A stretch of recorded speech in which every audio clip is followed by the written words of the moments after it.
At ipaliwanag niya, ano ba, sino bang kausap mo? Sino ba talagang kausap mo? Anong pinag-usapan ninyo? Anong pinag-agrihan ninyo? Was this an official thing or was it a personal thing? Ano ba ito? Dahil wala kaming record. Kahit saan ka tumingin, walang record. So, sikretong ginawa lahat ito. Bakit nila ginawa? Kung gagawin man nila, ba't pa nila ginawang sikreto? Tinatanong namin, ano ba yan? Ipaliwanag niyo naman sa amin para alam namin yung ginagawa namin.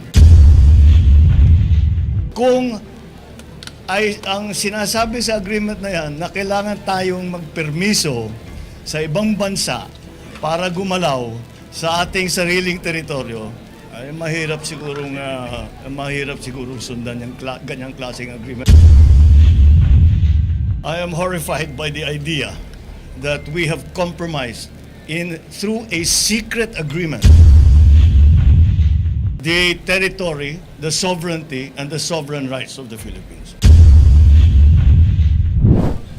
Sir, your reaction lang po on the supposed gentleman's agreement between your predecessor and China.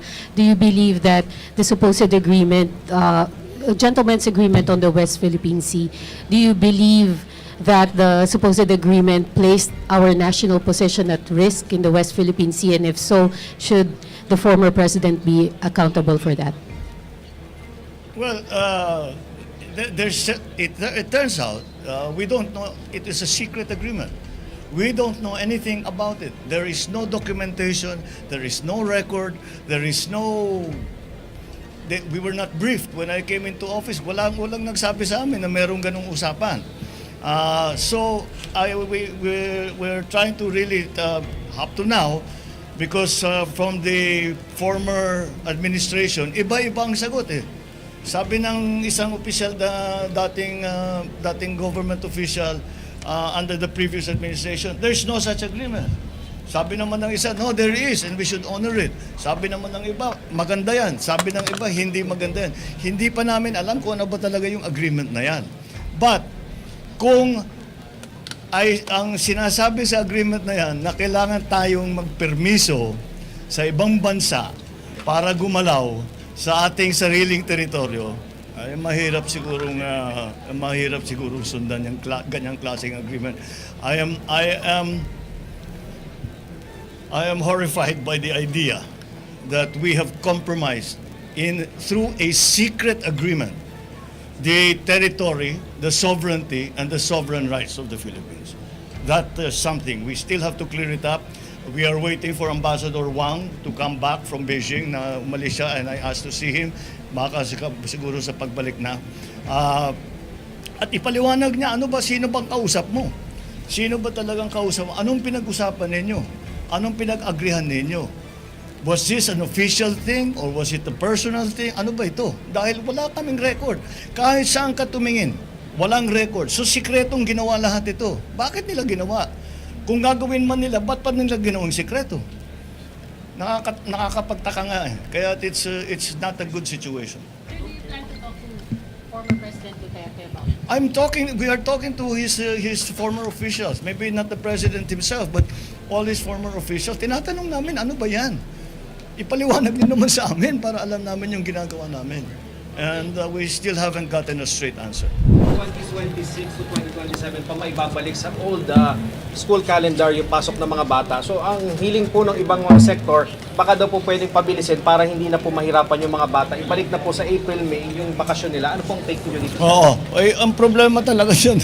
Ang naging problema niya is the climate change. Dahil nagbago ang weather, iba yung season, kagaya ngayon. At hindi naman natin inaasahan na ganito. Well, usually by now, napakainit na. Pero maaga pa, mainit na talaga. Kaya kailangan namin mag-adjust. So, constant yan, hindi naman baka, siyempre, hanggat maaari, gusto natin balik sa dati. Dahil I think medyo may consensus na talaga na mas maganda yung dating schedule. Kaya hindi naman sinasabi na hindi natin gagawin before next year or the year after that. Susubukan namin gawin, sa aming palagay, baka mahirapan pa tayo, ngunit hanggat may paraan, gagawin natin ang paraan para mapaaga at mapabilis ang pagbalik sa normal na schedule ng mga bata. Next question, Julie Baisa, 1PH. Sir, ano po yung inaasahan nating specific commitments or gains from the trilateral summit po in Washington? Well, this is essentially an agreement between the United States, Japan, and the Philippines on cooperation in terms of maintaining security and freedom of navigation in the South China Sea. And that is the essence of it. But of course, it will contain more details in the sense of how that intercooperation will be implemented. So that is what we are going to discuss now when we go to Washington and speak with Prime Minister Kishida and with President Biden. Crisel Insigne, IBC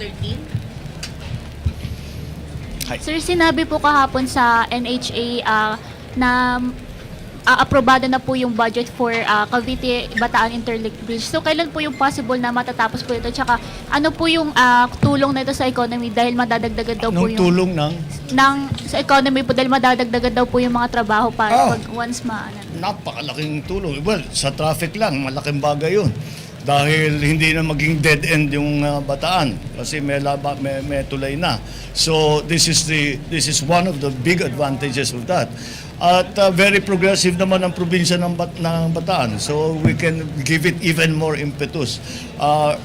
Basta ang advantage ng kalsada ng tulay ay yung lugar na hindi masyadong madaling mapuntahan ay bubuksan mo. It will make it cheaper to transport goods, make it cheaper to transport passengers. It will make it easier for the infrastructure to be built up because siyempre may daan na at meron na tayong pwedeng gamitin. So the only downside to that is that it takes a long time. It's a 32-kilometer bridge. A 32-kilometer bridge, it is the second longest bridge in the world ang ating ginagawa. So it will take a little bit of time. But I do not see any delays. Sa ngayon, ano bang projection natin sa Bataan Cavite? Where is Well, as I said, we have started already the pre-engineering, the pre-planning. So it will take a little time, but we have to start at some time. The other bridge that we are now looking at very closely is the Panay Guimaras Negros. That is also another long bridge that we are doing. The same thing, bubuksan mo. That's what happens is you open to business, you open to all of the opportunities, a place that did not have that access before. That's the main point of all of this.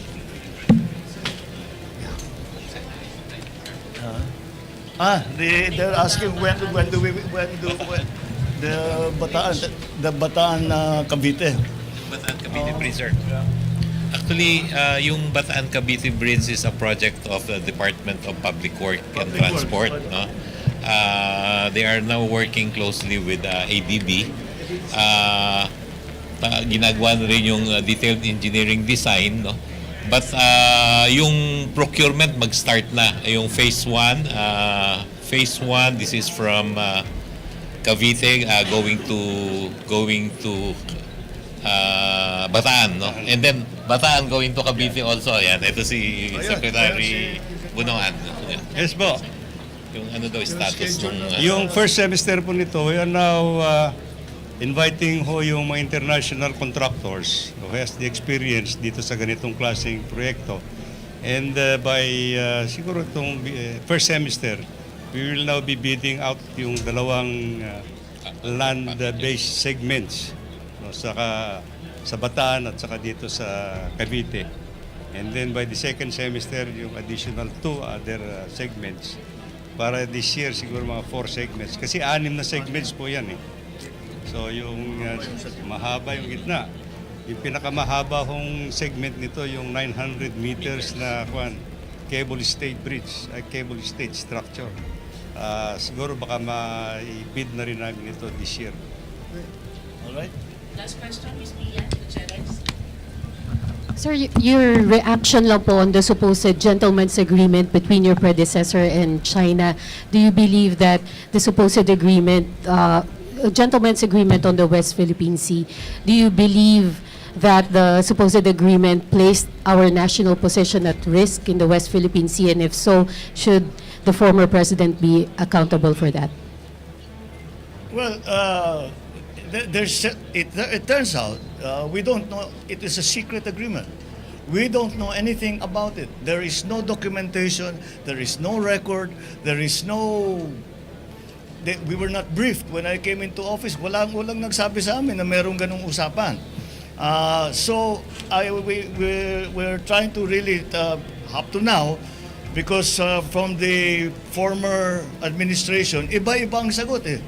Sabi ng isang opisyal dating government official under the previous administration, there's no such agreement. Sabi naman ng isa, no, there is and we should honor it. Sabi naman ng iba, maganda yan. Sabi ng iba, hindi maganda yan. Hindi pa namin alam kung ano ba talaga yung agreement na yan. But, kung ang sinasabi sa agreement na yan na kailangan tayong magpermiso sa ibang bansa para gumalaw sa ating sariling teritoryo, ay mahirap sigurong sundan yung ganyang klaseng agreement. I am horrified by the idea that we have compromised through a secret agreement the territory, the sovereignty, and the sovereign rights of the Philippines. That is something. We still have to clear it up. We are waiting for Ambassador Wang to come back from Beijing na umalis siya, and I asked to see him. Baka siguro sa pagbalik na. At ipaliwanag niya, sino bang kausap mo? Sino ba talagang kausap mo? Anong pinag-usapan ninyo? Anong pinag-agrihan ninyo? Was this an official thing or was it a personal thing? Ano ba ito? Dahil wala kaming record. Kahit saan ka tumingin, walang record. So, sikretong ginawa lahat ito. Bakit nila ginawa? Kung gagawin man nila, ba't pa nila ginawang sikreto? Nakakapagtaka nga eh. Kaya it's not a good situation. Sir, do you plan to talk to former President Duterte about We are talking to his former officials. Maybe not the president himself, but all his former officials. Tinatanong namin, ano ba yan? Ipaliwanag niyo naman sa amin para alam namin yung ginagawa namin. And we still haven't gotten a straight answer.